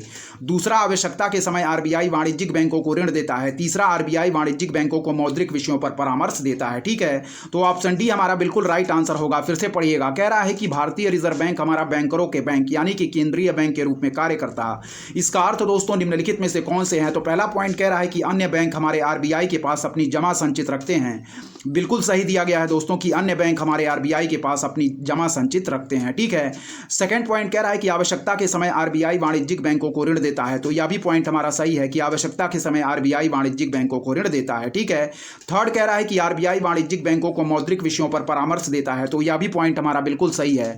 ऑप्शन डी हम बिल्कुल राइट आंसर मार्क करेंगे। फर्स्ट, सेकंड और थर्ड हमारे तीनों ही पॉइंट सही आंसर दिए गए हैं दोस्तों। ठीक है, ऑप्शन डी बिल्कुल राइट है, यानी कि फर्स्ट, सेकंड और थर्ड तीनों ही पॉइंट हमारे प्रश्न के संदर्भ में सही दिए गए हैं। चलिए इस प्रश्न की व्याख्या देखेंगे और फिर बढ़ेंगे दोस्तों आगे के प्रश्नों की तरफ। ध्यानपूर्वक देखिएगा, सारे प्रश्न हमारी आगामी परीक्षा की दृष्टि से। चलिए दोस्तों पढ़ेंगे, व्याख्या इंपॉर्टेंट है, ध्यानपूर्वक देखिएगा क्या कह रहा है। चलिए देखिए, कह रहा है कि रिजर्व बैंक ऑफ इंडिया बैंकरों के बैंक यानी कि केंद्रीय बैंक के रूप में कार्य करता है, इसका आशय है। ठीक है, ध्यानपूर्वक देखिएगा, कह रहा है कि रिजर्व बैंक ऑफ इंडिया दोस्तों हमारा बैंकरों के बैंक यानी कि केंद्रीय बैंक के रूप में कार्य करता है और इसका आशय है। तो पहला पॉइंट पढ़िएगा, कह रहा है कि प्रत्येक बैंक को वैधानिक बाध्यता के तहत अपनी कुल जमा राशि का एक निश्चित न्यूनतम भाग रिजर्व बैंक में नगद आरक्षित अनुपात के रूप में रखना होता है। फिर देखिएगा, प्रत्येक बैंक को वैधानिक बाध्यता के तहत अपनी कुल जमा राशि का एक निश्चित न्यूनतम भाग रिजर्व बैंक में नगद आरक्षित अनुपात के रूप में रखना होता। इस रूप में आरबीआई दोस्तों बैंकों के बैंक के रूप में कार्य करता है। इस नगद आरक्षित सेवा अनुसूचित बैंकों को संकट के समय ऋण उपलब्ध करा सकता है। फिर पढ़िएगा कि प्रत्येक बैंक को वैधानिक बाध्यता के तहत अपनी कुल जमा राशि का एक निश्चित न्यूनतम भाग रिजर्व बैंक में नगद आरक्षित अनुपात यानी कि कैश रिजर्व रेशियो के रूप में रखना होता है। ठीक है, फिर देखिएगा, इस रूप में दोस्तों आरबीआई क्या करता है, बैंकों के बैंक के रूप में काम करता है और इस नगद आरक्षित सेवा दोस्तों अनुसूचित बैंकों के संकट के समय ऋण उपलब्ध करा सकता है। फिर देखिएगा कि भारतीय रिजर्व बैंक दोस्तों अनुसूचित बैंकों अथवा वाणिज्यिक बैंकों को स्वीकृत प्रतिभूतियों के बदले ऋण अथवा वित्तीय सहायता उपलब्ध कराता है। फिर देखिएगा, भारतीय रिजर्व बैंक अनुसूचित बैंकों अथवा वाणिज्यिक बैंकों को स्वीकृत प्रतिभूतियों के बदले ऋण अथवा वित्तीय सहायता उपलब्ध कराता है। इस पॉइंट को याद रखिएगा। नेक्स्ट पॉइंट पढ़ेंगे कि आरबीआई वाणिज्यिक बैंकों को मौद्रिक विषयों पर परामर्श देता है और आरबीआई द्वारा वाणिज्यिक बैंकों को परामर्श दरअसल आरबीआई के नैतिक प्रत्यायन यानी कि मोरल सिचुएशन से संबंधित है और इसके तहत आरबीआई वाणिज्यिक बैंकों को साख के नियंत्रित वितरण हेतु निर्देशित करता है। फिर देखिएगा, आरबीआई वाणिज्यिक बैंकों को मौद्रिक विषयों पर परामर्श देता। आरबीआई द्वारा वाणिज्यिक बैंकों को परामर्श दरअसल आरबीआई के नैतिक प्रत्यायन से संबंधित है। इसके तहत आरबीआई वाणिज्यिक बैंकों को साख के नियंत्रित वितरण हेतु निर्देशित करता है। ठीक है, 2012 में पूछे गए तीसरे प्रश्न की तरफ बढ़ेंगे, देखेंगे क्या कह रहा है। 2012 में पूछा गया तीसरा प्रश्न इंपॉर्टेंट है। देखिए, लीड बैंक योजना का प्रमुख उद्देश्य है, ठीक है, तो ऑप्शन सी बिल्कुल राइट आंसर मार्क करेंगे कि प्रत्येक बैंक सघन विकास के लिए पृथक पृथक जिलों को अपनाए। ऑप्शन सी हमारा बिल्कुल राइट आंसर होगा। फिर देखिएगा, कह रहा है कि लीड बैंक योजना का प्रमुख उद्देश्य है, तो ऑप्शन सी बिल्कुल राइट आंसर मार्क करेंगे कि प्रत्येक बैंक सघन विकास के लिए पृथक पृथक जिलों को अपनाए। फिर देखिएगा, कह रहा है कि लीड बैंक योजना का प्रमुख उद्देश्य है, तो ऑप्शन सी बिल्कुल राइट आंसर मार्क करेंगे प्रत्येक बैंक सघन विकास के लिए पृथक पृथक जिलों को अपनाए। ठीक है, व्याख्या इंपॉर्टेंट है, ध्यानपूर्वक देखिएगा क्या कह रही है व्याख्या। कह रहा है कि लीड बैंक योजना के विचार की उत्पत्ति दोस्तों प्रोफेसर डीआर गार्डिकल के अध्यक्षता वाले अध्ययन समूह के निष्कर्षों से प्रभावित है। फिर पढ़िएगा कि लीड बैंक योजना के विचार की उत्पत्ति दोस्तों प्रोफेसर डीआर गार्डिकल की अध्यक्षता वाले अध्ययन समूह के निष्कर्षों से प्रभावित है। 1969 में सार्वजनिक क्षेत्र के बैंकों के शाखा विस्तार कार्यक्रम पर बनी नरीमन समिति ने क्षेत्र दृष्टिकोण एरिया अप्रोच अपनाते हुए लीड बैंक योजना की शुरुआत करने की सिफारिश की थी। इस क्षेत्र दृष्टिकोण की इकाई जिला होंगे तथा प्रत्येक जिला लीड बैंक की भूमिका को निभाने वाले बैंक को आवंटित किया जाएगा। फिर देखिएगा, लीड बैंक योजना के विचार की उत्पत्ति प्रोफेसर डीआर गार्डिकल की अध्यक्षता वाले अध्ययन समूह के निष्कर्षों से प्रभावित है। 1969 में सार्वजनिक क्षेत्र के बैंकों के शाखा विस्तार कार्यक्रम पर बनी नरीमन समिति ने क्षेत्र दृष्टिकोण अपनाते हुए लीड बैंक योजना की शुरुआत करने की सिफारिश की थी। इस क्षेत्र दृष्टिकोण की इकाई जिला होंगे तथा प्रत्येक जिला लीड बैंक की भूमिका को निभाने वाले बैंक को आवंटित किया जाएगा। इस पॉइंट को याद रखिएगा। प्रश्न कह रहा था कि लीड बैंक योजना का प्रमुख उद्देश्य है, तो हम लोगों ने ऑप्शन मार्क किया था कि प्रत्येक बैंक सघन विकास के लिए पृथक पृथक जिलों को अपनाए। ऑप्शन सी बिल्कुल राइट आंसर होगा। चलिए बढ़ेंगे 2011 के प्रश्नों की तरफ, ध्यानपूर्वक देखेंगे। 2011 में हमारे बैंकिंग प्रणाली, वित्त, बीमा और पेंशन से कौन कौन से प्रश्न पूछे गए हैं। ठीक है, इकोनॉमिक्स से संबंधित प्रश्नों को हम देख रहे हैं, ध्यानपूर्वक देखिएगा।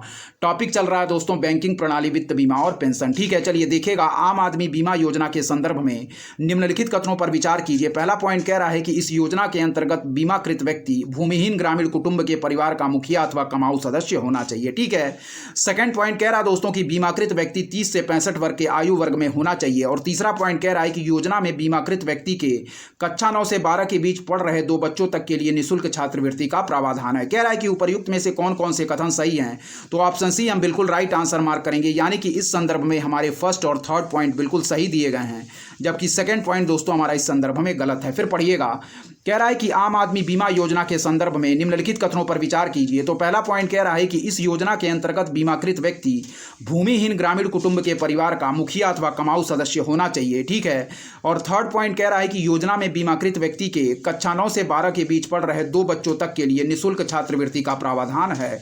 तो फर्स्ट और थर्ड पॉइंट सही है, सेकंड पॉइंट गलत है। फिर से एक बार पढ़ेंगे कि आम आदमी बीमा योजना के संदर्भ में कह रहा है, हमारा ध्यानपूर्वक देखिएगा कि निम्नलिखित कथनों पर विचार कीजिए। पहला पॉइंट कह रहा है कि इस योजना के अंतर्गत बीमाकृत व्यक्ति दोस्तों भूमिहीन ग्रामीण कुटुंब के परिवार का मुखिया अथवा कमाऊ सदस्य होना चाहिए, पहला पॉइंट। और थर्ड पॉइंट जो कह रहा है कि योजना में बीमाकृत व्यक्ति के कक्षा 9 से 12 के बीच पढ़ रहे 2 बच्चों तक के लिए निःशुल्क छात्रवृत्ति का प्रावधान है। तो फर्स्ट और थर्ड पॉइंट हमारे बिल्कुल सही होंगे, जबकि सेकंड पॉइंट इस संदर्भ में गलत दिया गया है। ऑप्शन सी हम बिल्कुल राइट आंसर मार्क करेंगे। ठीक है, चलिए इस प्रश्न की व्याख्या भी देख लेते हैं, इंपॉर्टेंट है। फिर बढ़ेंगे दोस्तों आगे के प्रश्नों की तरफ। ठीक है, ध्यानपूर्वक देखिएगा, व्याख्या हमारी इंपॉर्टेंट है। क्या कह रहे हैं इसकी व्याख्या देखेंगे ध्यानपूर्वक। ठीक है, चलिए देखिए व्याख्या पढ़ेंगे दोस्तों। कह रहा है कि आम आदमी बीमा योजना 2 अक्टूबर 2007 को लागू की गई थी और इस योजना के मुख्य प्रावधान निम्नवत हैं। फिर देखिएगा, कह रहा है कि आम आदमी बीमा योजना 2 अक्टूबर 2007 को लागू की गई थी और इस योजना के मुख्य प्रावधान निम्नवत हैं। देखिएगा, पहला पॉइंट कह रहा है कि योजना के तहत देश के ग्रामीण भूमिहीन परिवार के मुखिया अथवा आय अर्जित करने वाले किसी सदस्य की स्वाभाविक मौत एवं दुर्घटना से हुई मौत और आंशिक या अस्थायी रूप से विकलांगता के लिए बीमा सुरक्षा प्रदान किया जाना। पहला पॉइंट पढ़िएगा, कह रहा है हमारा कि योजना के तहत देश के ग्रामीण भूमिहीन परिवार के मुखिया अथवा आय अर्जित करने वाले किसी सदस्य की स्वाभाविक मौत एवं दुर्घटना से हुई मौत और आंशिक या अस्थायी रूप से विकलांगता के लिए बीमा सुरक्षा प्रदान किया जाना। नेक्स्ट पॉइंट पढ़िएगा, क्या कह रहा है, ध्यानपूर्वक देखिए। नेक्स्ट पॉइंट पढ़ेंगे कि यह योजना दोस्तों 18 से 59 आयु वर्ग के उन व्यक्तियों को जीवन और विकलांगता कवर प्रदान करती जो 47 व्यावसायिक पेशेवर समूह हों जिनमें ग्रामीण भूमिहीन परिवार शामिल हैं के अंतर्गत आते हैं, और यह योजना गरीबी रेखा से नीचे रहने वाले परिवारों के लिए है। फिर देखिएगा, कह रहा है कि यह योजना 18 से 59 आयु वर्ग के उन व्यक्तियों को जीवन और विकलांगता कवर प्रदान करती है जो 47 व्यावसायिक या पेशेवर समूह हों जिनमें ग्रामीण भूमिहीन परिवार शामिल हैं के अंतर्गत आते हैं, और यह योजना गरीबी रेखा से नीचे रहने वाले परिवारों के लिए है। इस पॉइंट पॉइंट को याद रखिएगा। ठीक है, चलिए आगे के पॉइंट की तरफ बढ़ेंगे, देखेंगे आगे के पॉइंट हमारे क्या कह रहे हैं, ध्यानपूर्वक देखिएगा। चलिए देखिए, कह रहा है कि यह योजना प्राकृतिक मृत्यु होने पर दोस्तों रुपए 30,000, दुर्घटनावश मृत्यु होने पर रुपए 75,000, दुर्घटना के कारण आंशिक विकलांगता के लिए रुपए 37,500, दुर्घटना के कारण स्थायी विकलांगता होने पर रुपए 75,000 का बीमा कवर प्रदान करती है। फिर देखिएगा, यह योजना प्राकृतिक मृत्यु होने पर रुपए 30,000, दुर्घटनावश मृत्यु होने पर रुपए 75,000, दुर्घटना के कारण आंशिक विकलांगता के लिए रुपए 37,500 और दुर्घटना के कारण स्थायी विकलांगता होने पर रुपए 75,000 का बीमा कवर प्रदान करती है। ठीक है, इस पॉइंट को याद रखिएगा। नेक्स्ट पॉइंट की तरफ बढ़ेंगे, देखेंगे क्या कह रहा है हमारा नेक्स्ट पॉइंट। कह रहा है कि यह योजना दोस्तों बीमाकृत व्यक्ति के कक्षा 9 से 12 के बीच पढ़ रहे अधिकतम 2 बच्चों तक के लिए निःशुल्क छात्रवृत्ति यानी कि प्रति बच्चा 100 रुपए प्रतिमाह की छात्रवृत्ति अर्धवार्षिक आधार पर भुगतान के साथ का प्रावधान करती है। फिर देखिएगा, यह योजना बीमाकृत व्यक्ति के कक्षा 9 से 12 के बीच पढ़ रहे अधिकतम 2 बच्चों तक के लिए निःशुल्क छात्रवृत्ति यानी कि प्रति बच्चा 100 रुपए प्रतिमाह की छात्रवृत्ति अर्धवार्षिक आधार पर भुगतान के साथ का प्रावधान करती है। इस पॉइंट को याद रखिएगा। ये सारे पॉइंट हम लोग दोस्तों आम आदमी बीमा योजना के संदर्भ में देख रहे थे। ठीक है, चलिए 2011 में पूछे गए दूसरे प्रश्न की तरफ बढ़ेंगे, देखेंगे 2011 में पूछे गए दूसरा प्रश्न क्या कह रहा है। इंपॉर्टेंट है, ध्यानपूर्वक देखिएगा। 2011 में पूछा गया दूसरा प्रश्न। ठीक है, चलिए देखिए क्या कह रहा है, पढ़ेंगे ध्यानपूर्वक। कह रहा है कि सूक्ष्म वित्त, जिसे हम कहेंगे माइक्रो फाइनेंस, निम्न आयु वर्ग के व्यक्तियों के लिए वित्तीय सेवाओं का प्रावधान कराता है। ये सेवाएं उपभोक्ताओं और स्वरोजगार में जुटे व्यक्तियों दोनों को प्रदत्त की जाती है। सूक्ष्म वित्त के अंतर्गत जो सेवा या सेवाएं उपलब्ध की जाती हैं वह हैं दोस्तों या वे हैं। ठीक है, फिर देखिएगा कि सूक्ष्म वित्त माइक्रो फाइनेंस निम्न आयु वर्ग के व्यक्तियों के लिए वित्तीय सेवाओं का प्रावधान करता है या कराता है, और ये सेवाएं उपभोक्ताओं और स्वरोजगार में जुटे व्यक्तियों दोनों को प्रदत्त की जाती हैं। सूक्ष्म वित्त के अंतर्गत जो सेवा या सेवाएं उपलब्ध की जाती हैं वह है या वे हैं। तो पहला है दोस्तों ऋण सुविधाएं, सेकंड है दोस्तों बचत सुविधाएं, थर्ड है हमारा बीमा सुविधाएं और चौथा है निधि अंतरण सुविधाएं। ठीक है, तो इसमें बिल्कुल राइट आंसर मार्क करेंगे ऑप्शन डी, यानी कि फर्स्ट, सेकंड, थर्ड और फोर्थ चारों ही पॉइंट हमारे इस संदर्भ में सही दिए गए हैं। फिर पढ़िएगा कि सूक्ष्म वित्त, जिसे कहेंगे दोस्तों माइक्रो फाइनेंस, निम्न आयु वर्ग के व्यक्तियों के लिए वित्तीय सेवाओं का प्रावधान करता है। ये सेवाएं उपभोक्ताओं और स्वरोजगार में जुटे व्यक्तियों दोनों को प्रदत्त की जाती हैं। सूक्ष्म वित्त के अंतर्गत जो सेवा या सेवाएं उपलब्ध की जाती हैं वह हैं, तो पहला है ऋण सुविधाएं, बिल्कुल सही है, सेकंड है बचत सुविधाएं, थर्ड है बीमा सुविधाएं और फोर्थ है निधि अंतरण सुविधाएं। तो ऑप्शन डी हम बिल्कुल राइट आंसर मार्क करेंगे। फर्स्ट, सेकंड, थर्ड और फोर्थ चारों ही पॉइंट हमारे इस संदर्भ में सही दिए गए हैं। व्याख्या ध्यानपूर्वक देखिएगा।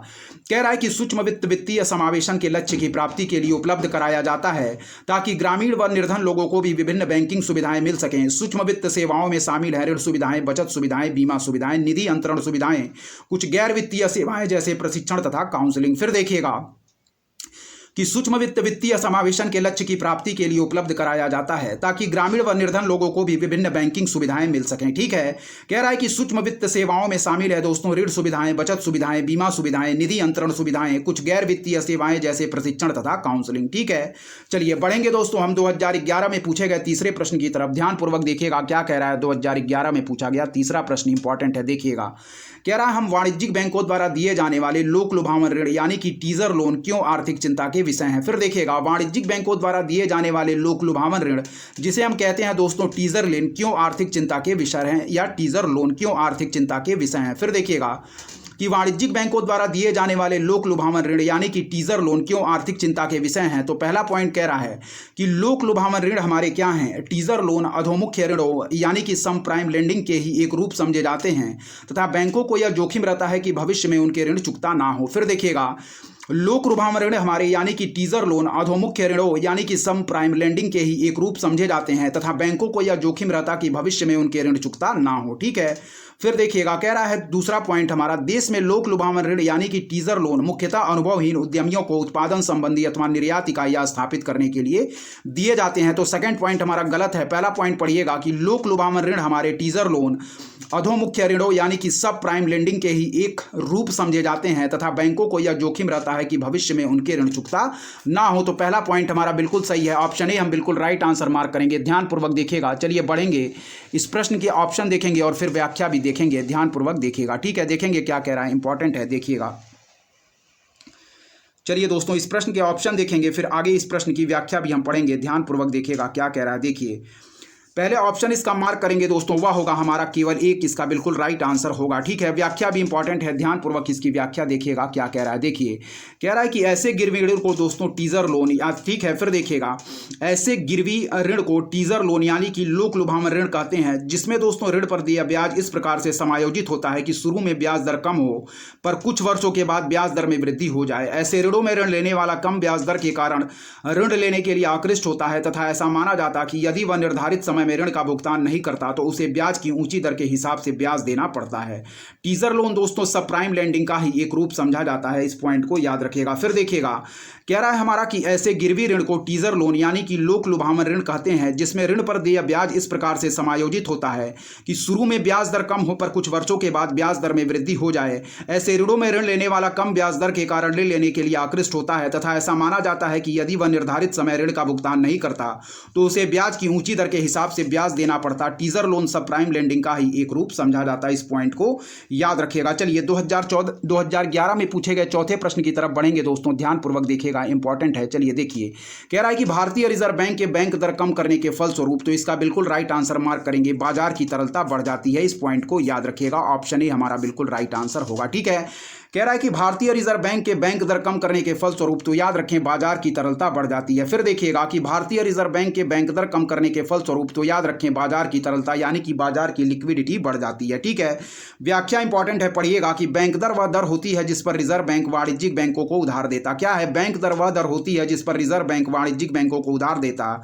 यह दर वाणिज्यिक बैंकों द्वारा लिए जाने वाले उधार पर ब्याज दर की न्यूनतम सीमा निर्धारित करती है। क्या है? यह दर वाणिज्यिक बैंकों द्वारा लिए जाने वाले उधार पर ब्याज दर की न्यूनतम सीमा निर्धारित करती। इस दर के द्वारा रिजर्व बैंक साख की उपलब्धता तथा साख की लागत को प्रभावित कर सकता है और इस प्रकार बैंकों की साख सृजन क्षमता को प्रभावित कर सकता है। ठीक है, फिर पढ़िएगा, कह रहा है कि भारतीय रिजर्व बैंक के बैंक दर कम करने के फलस्वरूप, तो याद रखें ऑप्शन ए बाजार की तरलता बढ़ जाती है। और व्याख्या कह रहा है कि बैंक दर वह दर होती है जिस पर रिजर्व बैंक वाणिज्यिक बैंकों को उधार देता। यह दर वाणिज्यिक बैंकों द्वारा लिए जाने वाले उधार पर ब्याज दर की न्यूनतम सीमा निर्धारित करती है। इस दर के द्वारा रिजर्व बैंक साख की उपलब्धता तथा साख की लागत को प्रभावित कर सकता है और इस प्रकार बैंकों की साख सृजन क्षमता को प्रभावित कर सकता है। ठीक है, तो इस प्रकार दोस्तों हम लोगों ने बैंकिंग प्रणाली, वित्त, बीमा और पेंशन से संबंधित जितने भी हमारे 2023 से लेकर 2011 तक प्रश्न पूछे गए हैं, उन सारे प्रश्नों को हम लोगों ने हल कर लिया। अब नेक्स्ट वीडियो में दोस्तों हम एक और नेक्स्ट टॉपिक स्टार्ट करेंगे, राजकोषीय नीति एवं कर संरचना। ठीक है, इससे संबंधित दोस्तों प्रश्नों को हम देखेंगे नेक्स्ट वीडियो में। इस वीडियो में यहीं तक, तब तक दोस्तों लगातार पढ़ते रहें, हमारे चैनल की तरफ से अच्छा कंटेंट प्रोवाइड किया जाएगा और हमारे चैनल उद्देश्य क्लासेस 91 को जरूर सब्सक्राइब करें। तब तक के लिए धन्यवाद।